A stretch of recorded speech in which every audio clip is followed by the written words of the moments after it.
অধিবেশন আমাৰ কাৰণে এটা বৰ হেঁপাহৰ অনুষ্ঠান।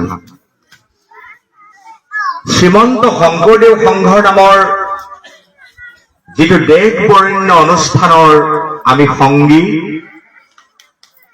আমাৰ প্ৰত্যেকগৰাকী সংগীৰ বাবেই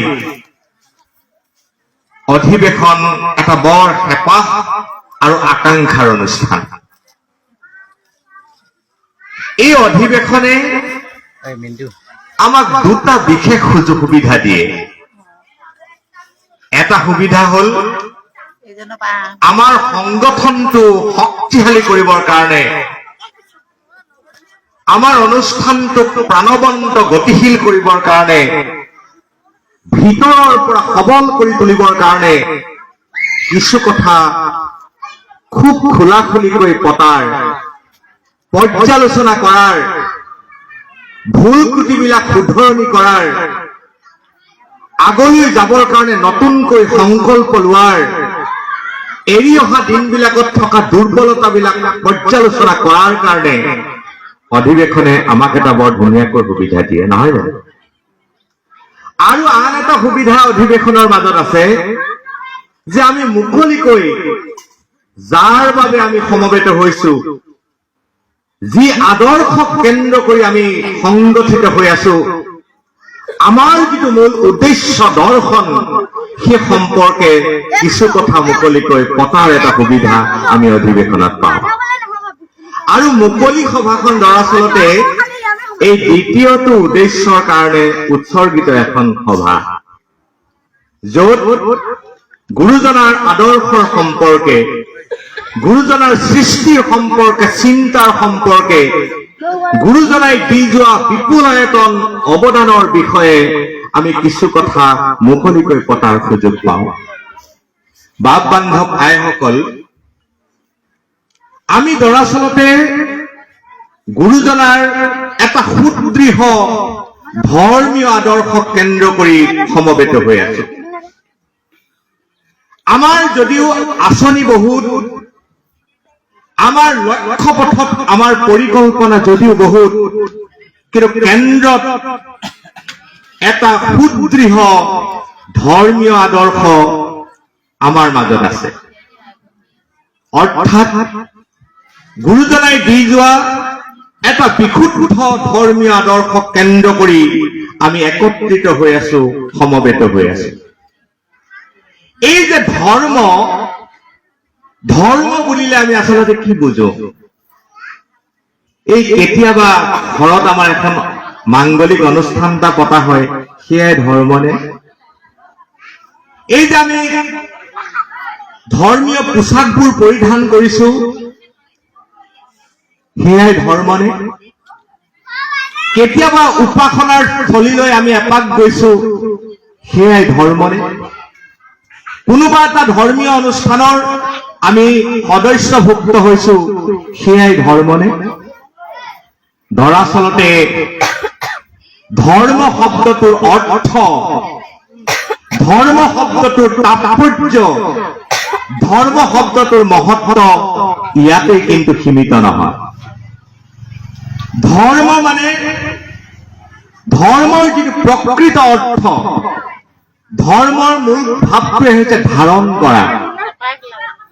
ধৰ্মৰ মূল কামটো হল ধৰি ৰখা। মানুহক যিটো বস্তুৱে ধৰি ৰাখে তাকেই ধৰ্ম বোলে। যিটো বস্তুৱে মানুহক স্খলিত হোৱাৰ পৰা ৰক্ষা কৰে সেইটোৱে ধৰ্ম। স্খলিত হোৱা মানে নৈতিকতাৰ পথৰ পৰা, প্ৰমূল্যৰ পথৰ পৰা, সততাৰ পথৰ পৰা, সংস্কৃতিৰ পথৰ পৰা, ন্যায়ৰ পথৰ পৰা খহি নপৰাকৈ যিটো বস্তুৱে ধৰি ৰাখে সেইটোৱে ধৰ্ম। ধৰ্মৰ দুটা ৰূপ আছে। এটা বাহিৰৰ ৰূপ, যিটোত আচাৰ আচৰণ, নিয়ম, সাজপাৰ, বিভিন্ন ধৰণৰ কৰ্ম পদ্ধতিবিলাক জড়িত হৈ থাকে। আৰু এটা ধৰ্মৰ ভিতৰৰ অংশ থাকে, ভিতৰৰ শৰীৰ, সেইটো কিন্তু ধৰ্মৰ মূল বস্তু। যিটোত থাকে কেৱল আত্মামুখী এটা দৃষ্টিভংগী, অৰ্থাৎ ধৰ্ম মানে ভিতৰৰ ফালে যোৱাটো। ভিতৰৰ ফালে যোৱা মানে ঘৰৰ ভিতৰলৈ নহয়।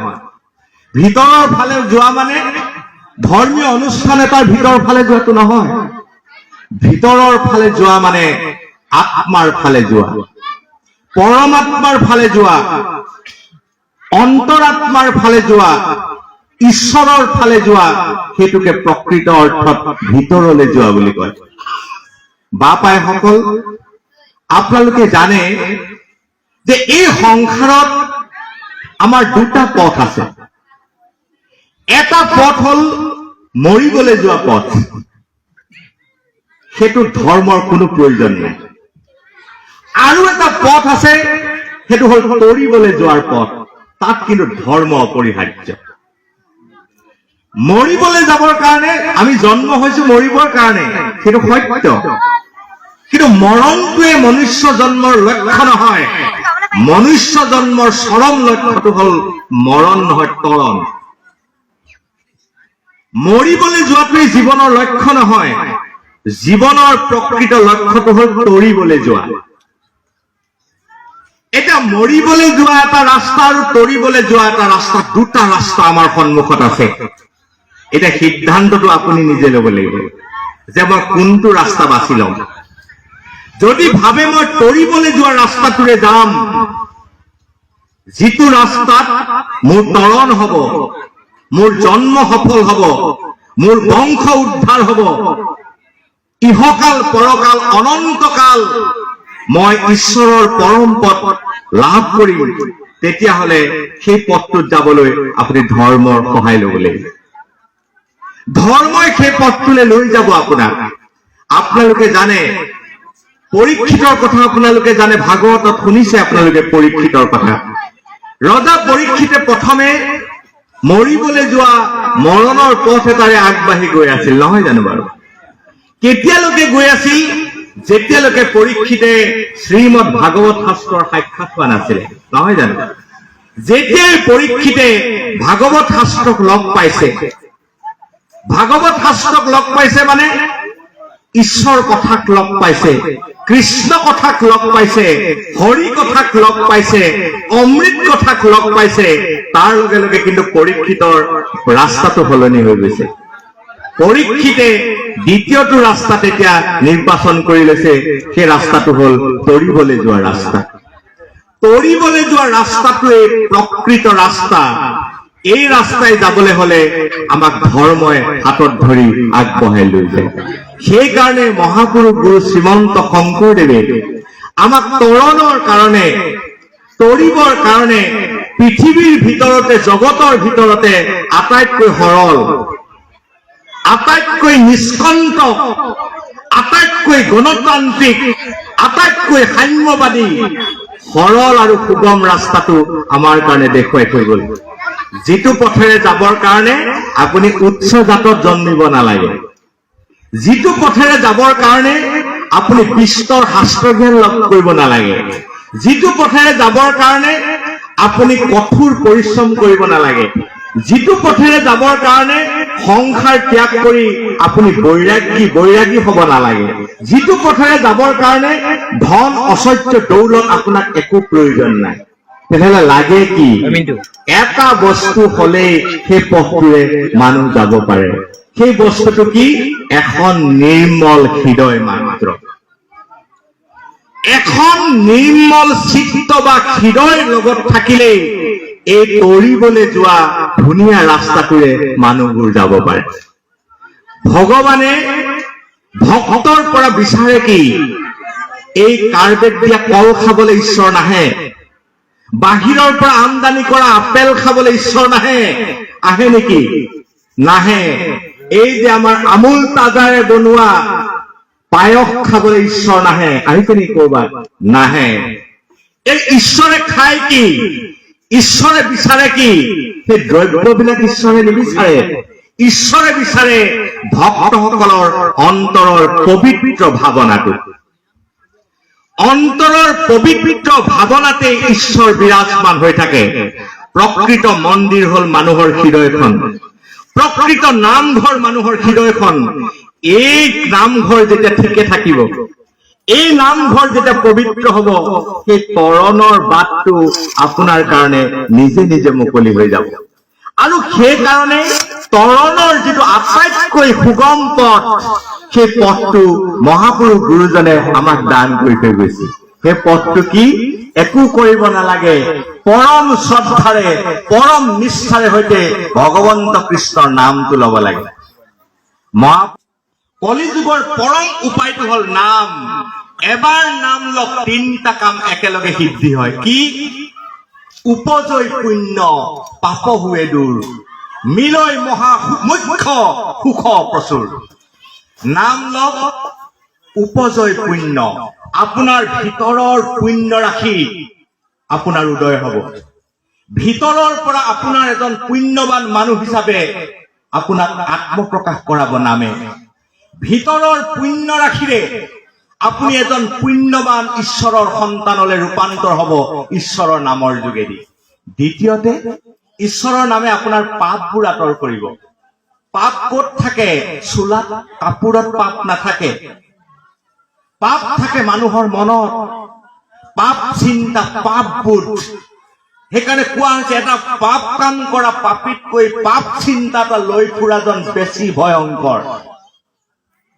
এজন পাপীয়ে পাপ কৰাৰ কাৰণে যিটো তেওঁৰ প্ৰায়শ্চিত্ত, পাপ বোধ লৈ থকাজনৰ প্ৰায়শ্চিত্ত তাতোতকৈ বেছি বুলি কোৱা হৈছে।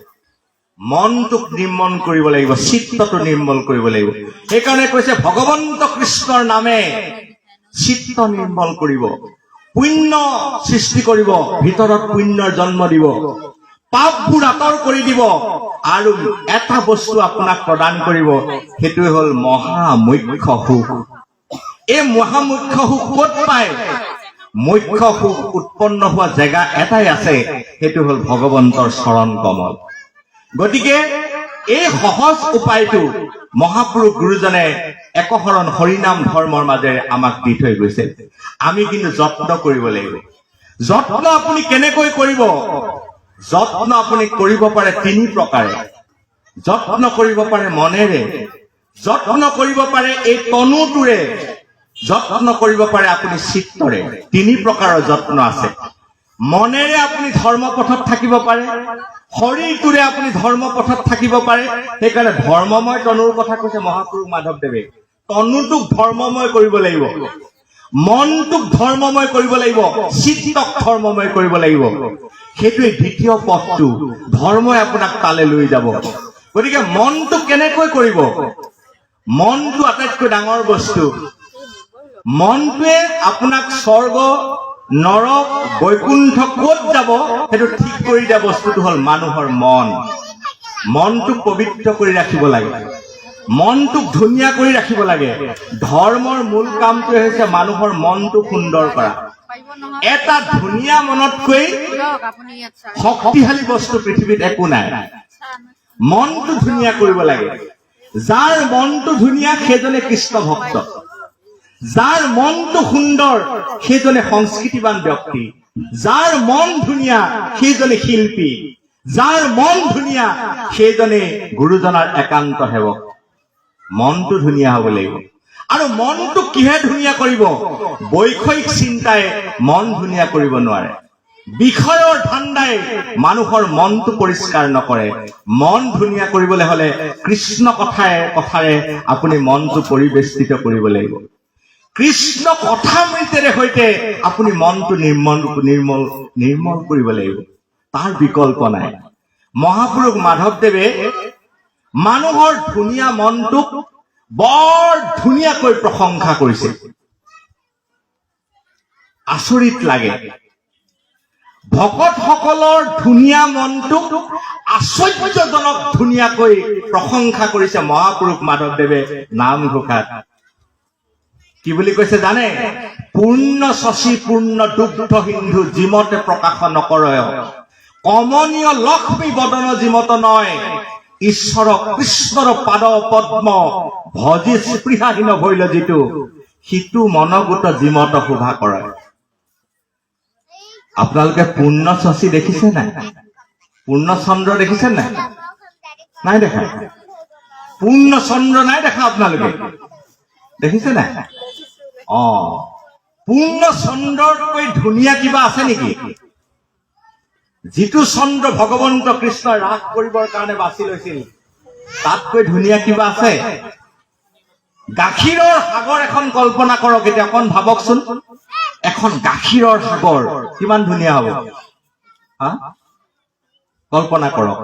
লক্ষ্মীৰ বদন, লক্ষ্মীৰ মুখমণ্ডল কিমান ধুনীয়া। মহাপুৰুষ মাধৱদেৱে কৈছে, এই যে পূৰ্ণ শশী পূৰ্ণ চন্দ্ৰটো যিমান ধুনীয়া, ঈশ্বৰ কৃষ্ণৰ পাদ পদ্ম ভজি স্পৃহাহীন হৈলে যিটো, সিটো মনগোট যিমত শোভা কৰে। ভগৱন্ত কৃষ্ণৰ চৰণ সেৱা কৰি, ভগৱন্ত কৃষ্ণৰ পাদ পদ্ম ভজনা কৰি যিজন বিষয় জগতৰ পৰা অনাসক্ত হৈ গল, বিষয়ৰ পৰা যিজন অলিপ্ত হৈ গল, অশিক্ষিত হৈ গল, মহাপুৰুষ মাধৱদেৱে কৈছে সেইজনৰ মনটো তাতোতকৈ ধুনীয়া। তেনেকুৱা এটা ধুনীয়া মন আমি নিৰ্মাণ কৰি ল'ব লাগিব। কিন্তু কোনে আমাক সেই মনটো নিৰ্মাণ কৰিবলৈ নিদিয়েও আকৌ আমাৰ মনটোৰে। মোৰ মনত পৰিছে, হেম ভাই এটা প্ৰবন্ধত বৰ ধুনীয়া কথা এটা কৈছে যে আমাৰ বোলে সংসাৰ তিনিখন। কেইখন? তিনিখন। বোলে এখন সংসাৰ সৃষ্টি কৰিছে স্বয়ং ব্ৰহ্মই, এখন 100% শুদ্ধ জগত, সেইখন পৰম ব্ৰহ্মই নিৰ্মাণ কৰিছে। সকলোতে ঈশ্বৰময়, ঈশ্বৰৰ অস্তিত্ব, তাত বেলেগ একো নাই। দ্বিতীয় এখন জগত বোলে ব্ৰহ্মাই সৃষ্টি কৰিছে, তাত 50% শুদ্ধ সাত্বিক আৰু 50% মায়া। আৰু তৃতীয় এখন জগত আপুনি মই কিন্তু নিজে নিৰ্মাণ কৰি লৈছো। সেইখন কিহৰ জগত? কামনাৰ জগত, বাসনাৰ জগত, লোভৰ জগত, মোহৰ জগত, কামৰ জগত, ক্ৰোধৰ জগত। এইখন কিন্তু আটাইতকৈ ভয়ংকৰ। এই জগতখনে আপোনাক ভকত হোৱাত বাধা দিয়ে। এই জগতখনে ঈশ্বৰৰ স্থানলৈ যোৱাত আপোনাক বাধা দিয়ে। আপুনি যাব খোজে, ইফালৰ পৰা টানে। কোনোবাই কলে বলা যাও, ভিতৰৰ পৰা কৈছে খবৰদাৰ যাব নোৱাৰা। যাও যাও লাগিছে, যাব পৰা নাই। ওলালে, তাৰ পিছতো কাপোৰ সলালে, আধা গল, তাৰ পিছতো ঘূৰি আহিল। গল যদিও ঘূৰি গৈ ভাবিলে দিনটো এনেই গল, নোযোৱা হলে ভাল আছিল। ভিতৰৰ পৰা টানিলে। দুটা বস্তুৱে মানুহক ভিতৰৰ পৰা টানি থাকে। এটা হল বস্তুবাদ, ভোগবাদ, সি এফালে টানি থাকে। আৰু এটা বস্তু আছে অধ্যাত্ম, সিও টানি থাকে। দুটা বস্তুৰ মাজত যুদ্ধ চলি থাকে। এই যে কুৰুক্ষেত্ৰ যুদ্ধখন, এখন আমাৰ ভিতৰত হৈ আছে। মহাভাৰতৰ যুদ্ধখন আমাৰ ভিতৰত চলি আছে। মহাপুৰুষ মাধৱদেৱে কৈছে, আপোনাৰ শত্ৰু কোন?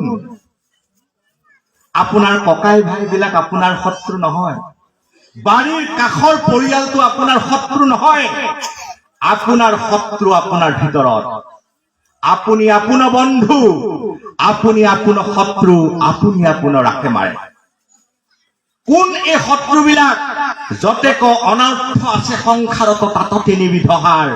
কাম, ক্ৰোধ, লোভ, আপোন নাখন জানি কৰা পৰিহাৰ। এইকেইটাই আপোনাক হৰি কথা, অমৃত পথৰ পৰা আপোনাক টানি আনি বিষয়ৰ বোকালৈ আপোনাক লৈ যায়।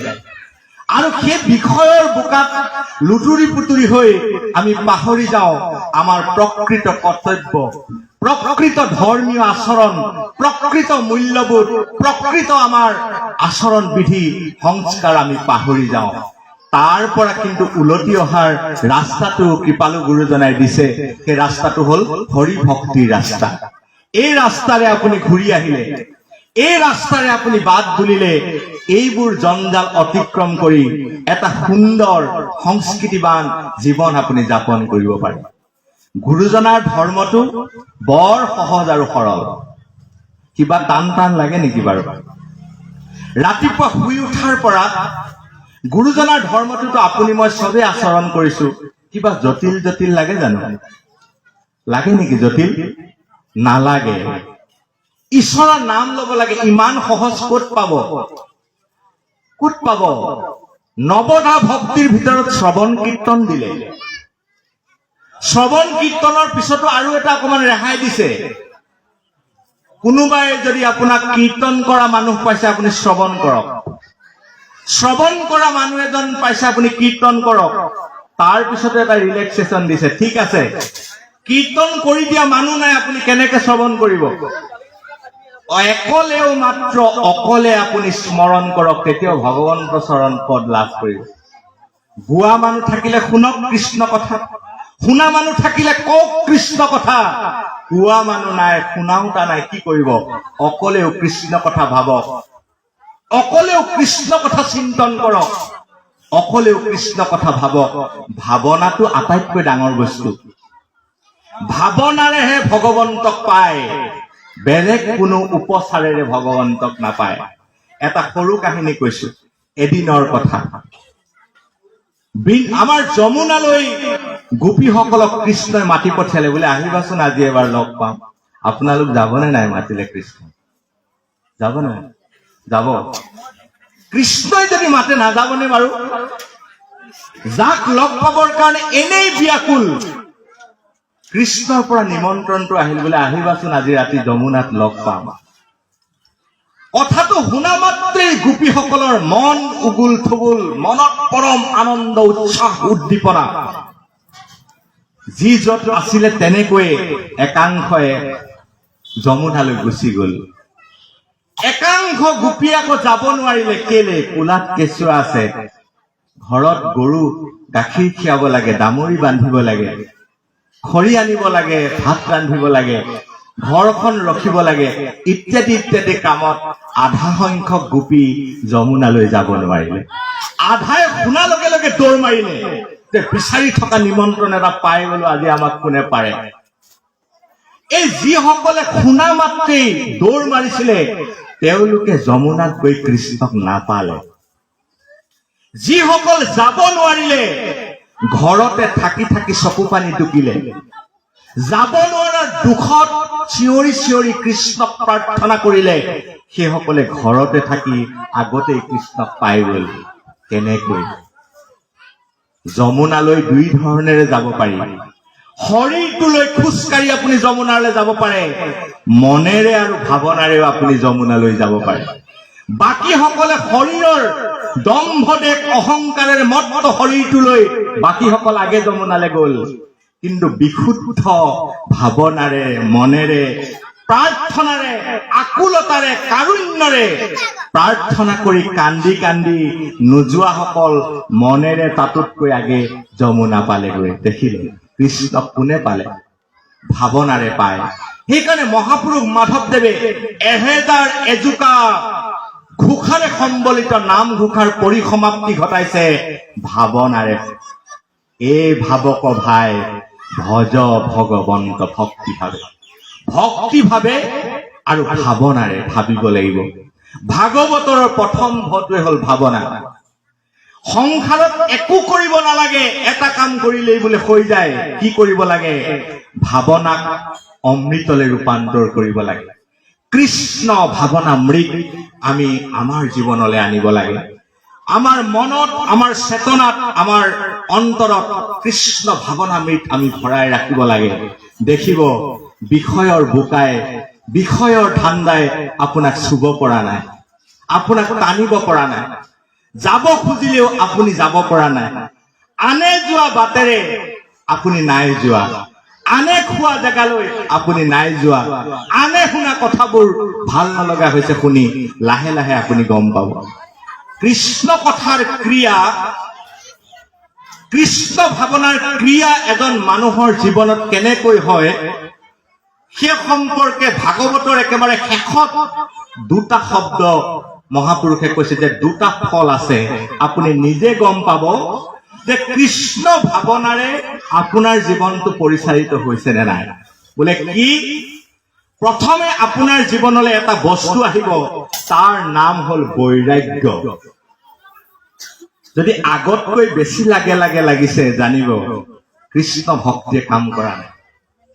যদি বিষয়ৰ ধান্দা আগতকৈ বাঢ়ি গৈছে, এতিয়া আজিকালি মানুহৰ সেই ধান্দা বহুত বাঢ়ি গল। মহাপুৰুষ মাধৱদেৱে আমাৰ কাৰণে কেইটামান কাম ঠিক কৰি থৈ গৈছে। শিশুৰ কাৰণে আশা, যুৱকৰ কাৰণে সেৱা, বৃদ্ধৰ কাৰণে বিৰক্তি, নহয় বৰাবৰ? শিশুবিলাকৰ সন্মুখত এখন আশাৰ পৃথিৱী আপোনালোকে তুলি দিয়ক, আশালৈ তেওঁলোকক গৈ থাকিবলৈ দিয়ক, কাৰণ আশা হেৰুৱালে শিশুৰ ভৱিষ্যত অন্ধকাৰ।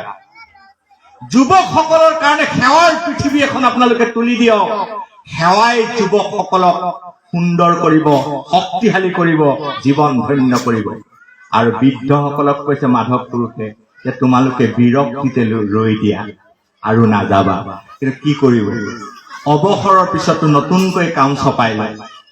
বিষয়ৰ আমি ধান্দাবিলাক আমি বহাই লওঁ, যিখিনি কাম নকৰিলেও আমাৰ চলে, নতুন তেনেকুৱা কাম আমি উলিয়াই লওঁ। সেই তাৰ পৰা কিন্তু আমি ওলাই আহিব লাগিব। আৰু ওলাই আহিব পাৰিলেই আমি অনুভৱ কৰিব পাৰিম যে আমাৰ জীৱনত বৈৰাগ্যৰ যিটো ভাৱ সেইটো ধীৰে ধীৰে আহিছে। আৰু দ্বিতীয়টো কথা কৈছে ভাগৱতে, সেইটো হ'ল চিত্তলে নিৰ্মলতা। মই আগতেই কৈছো যে চিত্তটো কেনেকৈ প্ৰদূষিত হয়।